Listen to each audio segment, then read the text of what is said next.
مساء النور ولا صباح النور للجميع، كل واحد على حساب التموقعات الجغرافيه ديالو. نتمنى الصحه والسلامه الى كافه الانسانيه بدون استثناء. اليوم كيف ما جرت العاده دائما جينا اننا نتسائلوا ولا نطرحوا شي موضوع من المواضيع اللي تتهم السواد الاعظم ديال المفقرين والمفقرات في هذه البلاد، بالرغم بان هذا الموضوع تهم الانسانيه جمعاء بدون استثناء.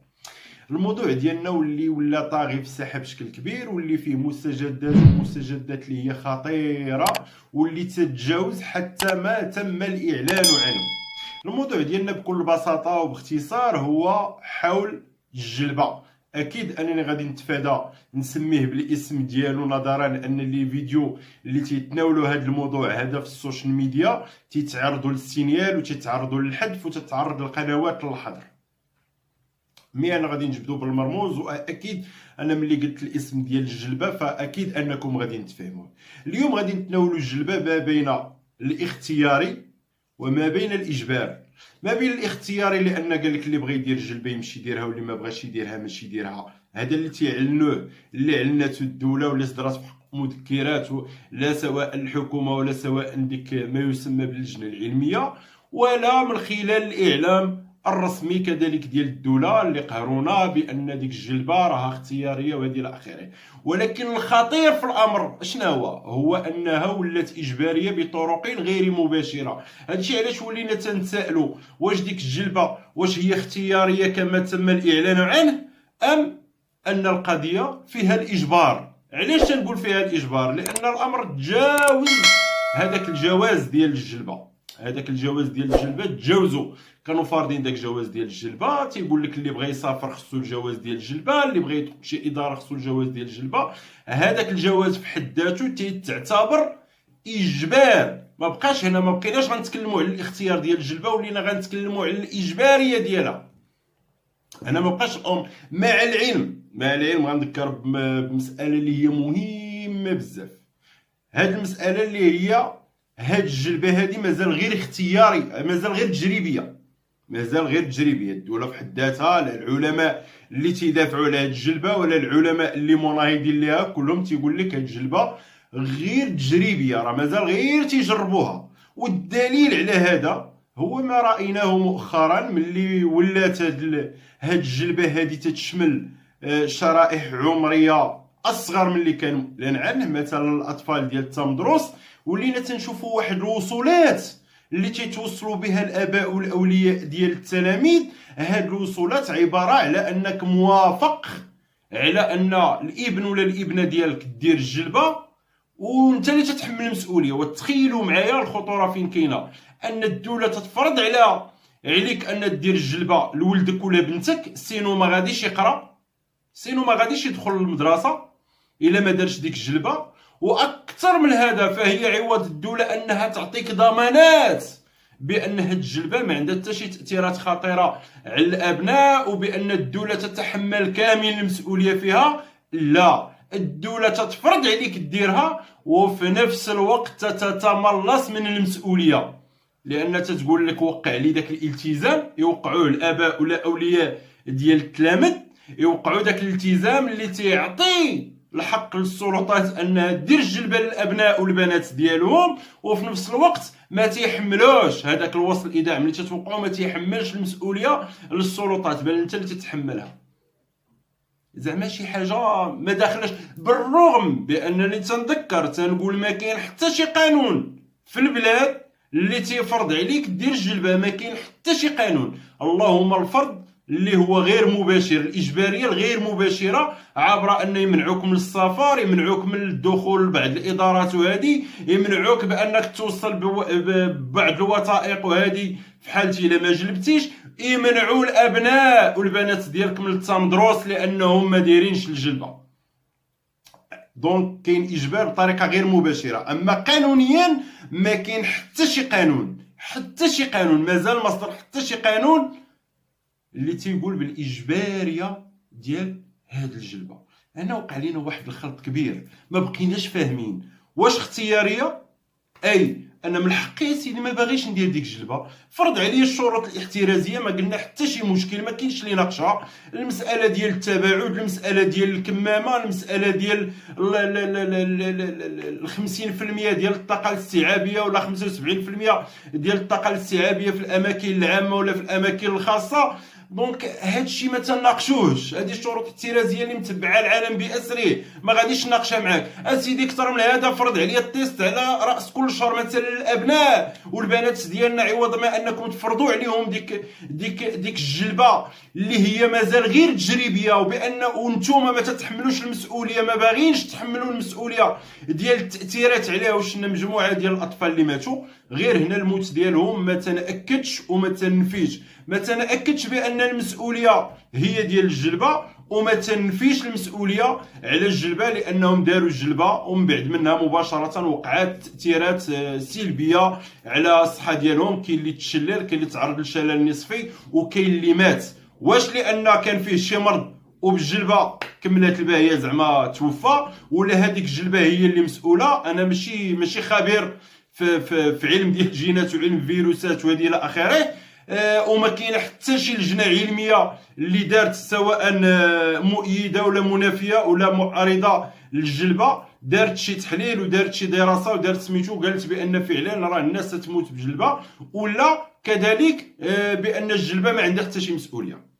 دونك انا ما غنقدر نفي، ما غنقدر ناكد بان الجلبه هي المسؤوله على الموت، ولا نفي نبرأها من المسؤوليه، لان ناس دارت الجلبه ومباشره من موراها، هذه تنتكلم على الاطفال، مباشره من موراها توفى ولا تشلوا.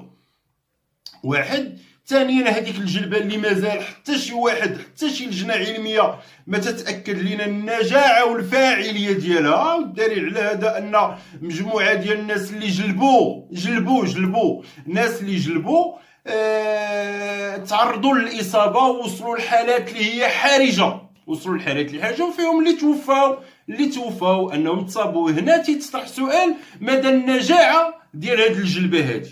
بالتالي ملي ما متاكدينش من النجاعه ديالها، ملي تتقولوا لنا اختياريه، فبالتالي علاش تفرضوها على الاباء ديالنا، على الابناء ديالنا والبنات ديالنا وعلينا؟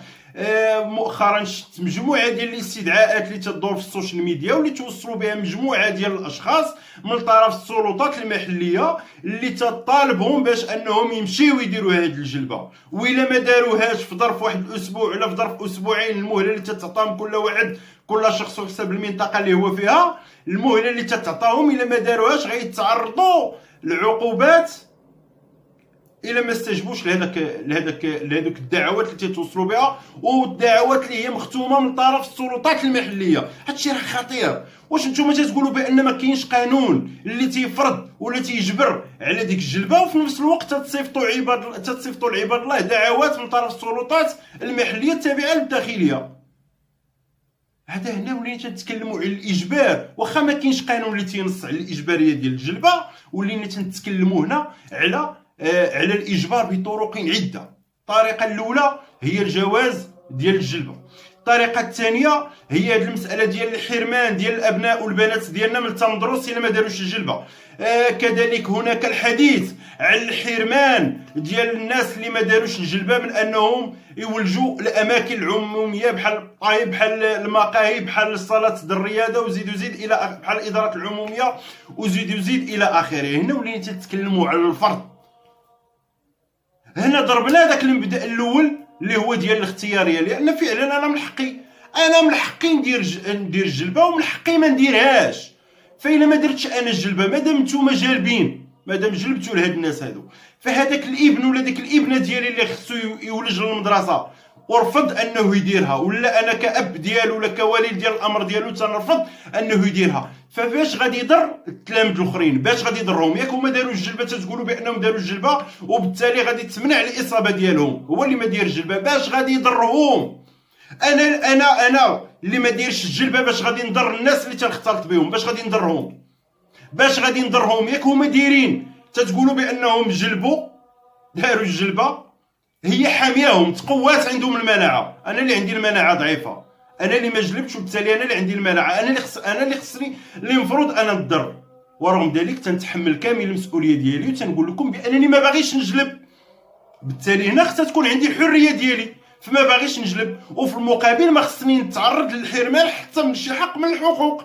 من حقي نولج الاماكن العموميه، من حق الابناء ديالي والبنات ديالي انهم الحق ديالهم في التعليم انهم يولجوا الاقسام ديال الدراسه. وحتى شي واحد هنا ما عنده الحق مادام ما كاينش قانون تيمنع تيفرض علينا اننا نديروا ديك الجلبه، فحتى شي واحد ما من حقه اليوم انه يحرم الابناء والبنات ديالنا من الحق ديالهم في التعليم، ومن الحق ديالهم في الولوج ديال الاقسام ديال التمدروس. وما من الحق حتى شي واحد انه يمنعنا اليوم من السفر غير لاننا ما دايرينش الجلبه. ما من الحق حتى شي واحد اليوم انه يمنعنا من اننا نولجوا الاماكن العموميه غير لاننا ما دايرينش الجلبه. مع العلم وتنزيد نعاود نذكر بان هذه الجلبه هذه غير تجريبيه، وحتى شي واحد اقولها حتى شي واحد حتى على المستوى العالمي ما تاكد الفاعليه والنجاعه ديال هذه الجلبه هذه في التصدي لهذه الاوبئه. حتى واحد. فاحنا دابا حايرين ما بين جوج، ما بين علماء مستقلين اللي تيضربوا في هذه الجلبه هذه وتيقولوا بانها خطر على الانسانيه، وما بين علماء اللي ربما من حقهم من مصلحتهم انهم يقولوا نصف الحقيقه وانهم يدافعوا على شي حاجه ما عرفتش واش مأكدين منها ولا ما مأكدينش منها، وتيقولوا بانها صالحه للانسانيه. دونك هنا ما بين جوج، شنو غادي نتبعوا؟ هناك خبراء عالميين وزعما معروفين وعندهم الكفاءه والنجاعه في ما هو علمي في هادشي ديال الفيروسات وفي هادشي ديال الجينات. وهناك اطباء مشهورين على المستوى العالمي تيضربوا في هذه الجلبه عالميا وتيقولوا بانها خطر على الانسانيه. فدابا شنو غادي نتبعوا؟ واش غنتبعوا الناس اللي تيقول لك بانها خطر مع العلم بانها غير تجريبيه، واقول حتى واحد ما تيأكد النجاعه ديالها ولا الفاعليه ديالها في انها طاكي هاد الوباء هذا. مع العلم الارض الواقع تيقول بان الناس اللي جلبوا فيهم الناس اللي توفاو بالوباء رغم بانهم دايرين الجلبه، فيهم ناس اللي وصلوا لحالات حرجه للمستشفيات، وصلوا لحالات حرجه لانهم تصابوا. هنا تيطرح سؤال وتشكيك كبير في مدى النجاعه ديالها. لهذا ما كرهناش شي حد في هذه البلاد اللي يخرج يوضح لنا واش هذه الجلبه هذه اختياريه غير باش ما نبقاوش في هذه الازدواجيه. الاعلام الرسمي والدوله والحكومه والوزارات الوصيه، لان كاين جوج وزارات هي اللي تدبر هذا الوباء، كاينه وزاره الداخليه ووزاره الصحه، وحتى واحد فيهم ما تيقول بانها اجباريه، ولكن بطرق اخرى تيديروا الاجبار بطرق غير مباشره عبر الفرض ديال الجواز، عبر المنع من الاماكن العموميه، عبر المنع ديال الابناء والبنات ديالنا من التمدروس ومن حقهم في التعليم.